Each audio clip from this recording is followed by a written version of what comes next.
अयोध्या में बन रहे भव्य राम मंदिर की 22 जनवरी को होने वाली प्राण प्रतिष्ठा की तैयारियां जोरों पर हैं और तमाम प्रमुख हस्तियों को न्योते भेजे जा रहे हैं। प्रधानमंत्री नरेंद्र मोदी समेत देश और दुनिया से कई वीवीआईपी मेहमानों के इस प्राण प्रतिष्ठा समारोह में शामिल होने की उम्मीद है। इस समारोह को भव्य बनाने में सरकार कोई कसर नहीं छोड़ना चाहती।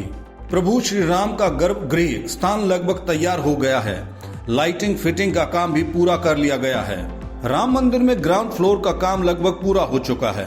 अब दरवाजे तैयार हो रहे हैं। राम मंदिर के भूतल के 14 खूबसूरत घुमावदार दरवाजों को महाराष्ट्र से आई सागौन की लकड़ी से तैयार किया गया है और उन पर तांबे की परत चढ़ाई जा रही है, जिसके बाद इन्हें स्वर्ण जड़ित किया जाना है। जो मजदूर इस काम में लगे हैं वो हैदराबाद स्थित कंपनी के हैं और कन्याकुमारी तमिलनाडु से ताल्लुक रखते हैं। दरवाजों की सुंदरता और विशेषताएं सोने से जड़ित और सुंदर नक्काशीदार डिजाइन हैं। दरवाजों को फाइनल टच देने के लिए दिल्ली भेजा गया है, जहां इनकी कोटिंग होगी। इन दरवाजों पर वैभव प्रतीक गज यानी हाथी, खूबसूरत विष्णु, कमल, स्वागत की प्रणाम मुद्रा में देवी चित्र अंकित हैं।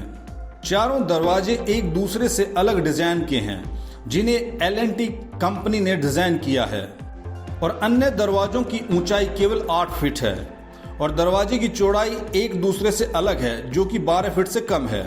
जरूरत पड़ने पर दरवाजा आधा बंद या पूरा खोला जा सकता है।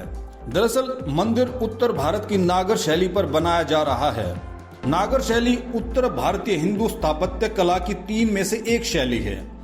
वास्तुशास्त्र के मुताबिक नागर शैली के मंदिरों की पहचान आधार से लेकर सर्वोच्च अंश तक इसका चतुष्कोण होना है। खास बात यह है कि नागर शैली के मंदिरों में लोहे और सीमेंट का इस्तेमाल नहीं होता। भुवनेश्वर में स्थित लिंगराज मंदिर नागर शैली का एक उत्कृष्ट उदाहरण है। वह डिजाइन में मंदिर में प्रवेश के लिए 4 अलग अलग गेट सभी दिशाओं में बनाए गए हैं। सभी द्वार पर भारतीय संस्कृति की झांकियां भी मिलेंगी। साथ ही मंदिर में प्रदर्शनी, मेडिटेशन हॉल, धर्मशाला, रिसर्च सेंटर, स्टाफ के रहने के लिए घर, राम भगवान पर रिसर्च और साहित्य के लिए लाइब्रेरी भी बनाई जाए। 5 मंडपों के गुंबद का आकार 34 फीट चौड़ा और 32 फीट लंबा और प्रांगण से ऊंचाई 69 फीट से लेकर 111 फीट तक है। मंदिर की लंबाई 380 फुट, चौड़ाई 250 फुट और ये प्रांगण से 161 फुट ऊंचा है।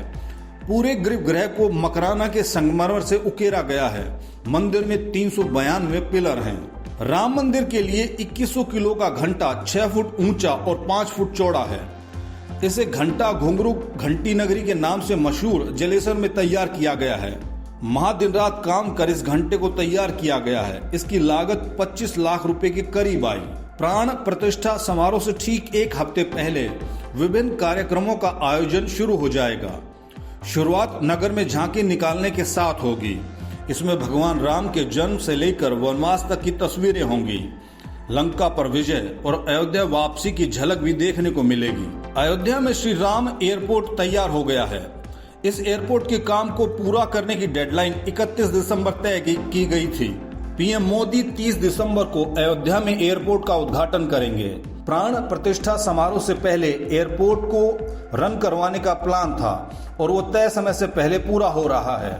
यही वजह है कि पिछले दिनों खुद केंद्रीय नागरिक उड्डयन मंत्री ज्योतिरादित्य सिंधिया अयोध्या पहुंचे थे। मुख्यमंत्री योगी आदित्यनाथ ने अयोध्या में चल रहे विभिन्न विकास कार्यक्रमों की समीक्षा की। उन्होंने प्रशासन को किसी भी समस्या से बचने के लिए होटलों की सभी अग्रिम बुकिंग रद्द करने का निर्देश दिया। यहाँ 22 जनवरी को राम मंदिर में भगवान रामलला का प्राण प्रतिष्ठा समारोह है। इसमें बड़ी संख्या में विशेष आमंत्रित लोग आ रहे हैं। इसके अलावा हाईवे से नया घाट की तरफ आ रहे धर्मपथ की भी सजावट प्रधानमंत्री के आगमन के दृष्टिगत आकर्षक होनी चाहिए और एयरपोर्ट से नया घाट के मार्ग को उसी प्रकार आकर्षक फूलों से सजाया जाए जिस प्रकार सुल्तानपुर रोड से एयरपोर्ट 4 लेन मार्ग को सजाया गया है। राष्ट्रीय राजमार्ग लखनऊ गोरखपुर में अयोध्या की बाईपास रेलिंग को आकर्षक रंगों से पेंट किया जाए तथा उसकी मीडियन में आकर्षक फूल व गमले आदि रखे जाने चाहिए। स्वच्छता का विशेष ध्यान देना होगा। ये बातें मुख्यमंत्री योगी आदित्यनाथ ने अधिकारियों को कही, जिसका ध्यान रखा जा रहा है।